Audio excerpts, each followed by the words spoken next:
Desakralizácia je stav vedomia, v ktorom sa duša stáva stále viac neosobnou a prestáva vnímať nepochopiteľné ačintia energie, ktoré prestupujú celým stvorením a všetkými bytostiami.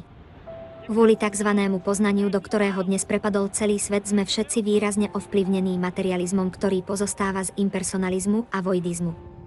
Sme stále viac neschopnejší vnímať jemné veci a rôzne typy osôb, polobohov a psychických entít, a to až natoľko, že táto časť reality pre nás existuje len vo vytesnenej krabičke sarkazmu a vtipov. Magnetická sila či tornádo sú pre väčšinu ľudí už len neosobné fyzikálne zákony. Stačí, že ich vieme popísať slovami. To je asi tak všetko. Žijeme vo svojej úbohej realite slov bez schopnosti skutočne vnímať a rozvíjať Krišna vedomie. Myslíme si, že rozumieme všetkému, ale nerozumieme skoro ničomu. O to strašlivejšia bude naša konfrontácia s nevedomím. Nevedomie je naša psychická realita. To, čo sa deje v našej duši a ako iluzórna energia tohto sveta polapila našu pozornosť. Zabudli sme totiž, že hmotná mnohorakosť spočíva na Krišnovi a je to on, na kom spočívajú všetky bytosti. To, čo všetky tieto osoby, démonov aj polobohov spája, je tá najvyššia absolútna osoba. Šrí Krišna, ktorý je tá najpríťažlivejšia osoba, ktorá ovláda všetko a všetkých. Je tu a zároveň je mimo všetkého. Chodí aj nechodí. Je najrýchlejší. Je blesk. Je pánom všetkých polobohov a útočiskom všetkých bytostí. Je to on, kto udržuje realitu. Kto je nestranný a kto je trestom pre tých, ktorí rozvíjajú démonskú mentalitu. Keď materialistické osoby nie sú schopné vnímať varovné signály, podoby a prejavy vyšších bytostí v malých veciach, tak k ním budú prichádzať v stále väčších a nebezpečnejších formách a prejavoch.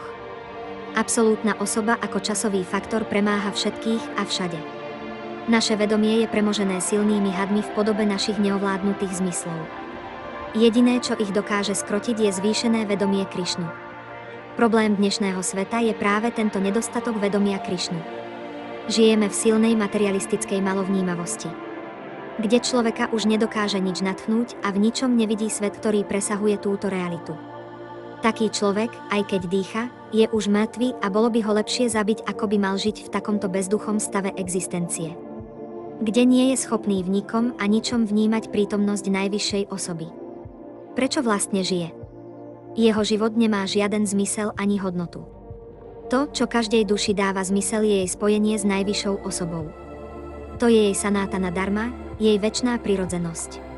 Žiť znamená byť si vedomý Krišnu. To sa ale nedá ťahať len individuálne bez kolektívneho úsilia. Keď spoločnosť ako kolektív úplne odpíše absolútnu osobu zo svojho života, tak takáto spoločnosť si nezaslúži nič iné, než smrť. Neuvedomuje si, že takýmto jednaním umrtvuje všetkých a všade. Pretože keď sa nepolieva koreň stromu, tak vyschnú všetky listy stromu. Podobne je to aj s najvyšším pánom, absolútnou osobou. Pokiaľ nerozvíjame vedomie Krišnu, tak trpia všetci, nie len my. Každý totiž hľadá Krišnu.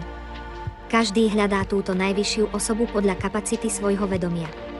K čomu je žiť pre kusy bezduchého mesa, len žrať a páriť sa ako dobytok? Lepšie je umrieť, ako žiť v takejto bezduchej spoločnosti bez pointy.